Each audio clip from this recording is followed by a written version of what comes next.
আগাম জামিন চাওয়া অভিষেক বন্দ্যোপাধ্যায়ের আত্মসহায়ককে তদন্তে সহযোগিতার নির্দেশ দিল সুপ্রিম কোর্ট। তদন্তে যোগ দিয়ে পুলিশকে সাহায্য করুন, সুমিত রায়কে স্পষ্ট বার্তা সর্বোচ্চ আদালতে। তদন্তে সব রকম সহযোগিতা করতে হবে সুমিত রায়কে। সকাল 10টা থেকে সন্ধ্যে 6টার মধ্যে জিজ্ঞাসাবাদে ডাকা হলে মুখোমুখি হতে হবে সুমিত রায়কে। রক্ষা কবচের ক্ষেত্রে স্পষ্ট শর্ত রাখল সুপ্রিম কোর্ট। এই যে অভিষেক ব্যানার্জির আত্মসহায়ক, যিনি সমস্ত জালিয়াতি চুরি বদমাইশিটা করেছে, আমি বলছি না অভিষেক ব্যানার্জি কিছু করেননি, অভিষেক ব্যানার্জি সবই জানেন এবং সেই কারণেই বোধহয় উনি এত বাইরে যাওয়ার জন্য এত হাকুপাকু করছিলেন, যেটা আদালত বলেছে উনি বাইরে যেতে পারবেন না। বাইরে যাবেন কেন?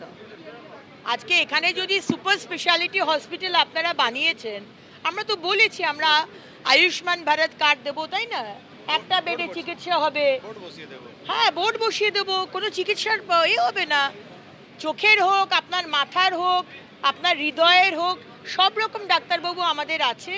এবং সেবাশ্রয়তে আপনি যেটা করেছেন, হোমিওপ্যাথি ডাক্তারকে দিয়ে অ্যালোপ্যাথি ওষুধ দিয়েছেন আর কারুর পা কাটা গেছে, অন্তত আপনার পা আর হাতটা যাতে কাটা না যায়, গলাটা যাতে কাটা না যায়, আমরা কিন্তু সেই চেষ্টা করব।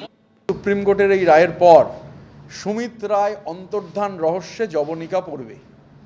সুমিত রায় অন্তর্ধান রহস্য নিয়ে আর চর্চা করতে হবে না, কারণ সুপ্রিম কোর্টের রায় মেনে তিনি যেহেতু গ্রেপ্তার হবেন না পরবর্তী শুনানি অবধি, তাহলে সুমিত রায় অন্তর্ধান রহস্যের জবনিকার জন্য আমরাও অপেক্ষা করছি, মানে অধীরভাবে অপেক্ষা করছি কখন সুমিতবাবু আসবেন, এসে হচ্ছে তদন্তকারীদের সঙ্গে কি 10টা থেকে 6টা টাইম হয়েছে সেই টাইমের মধ্যে দেখা করবেন।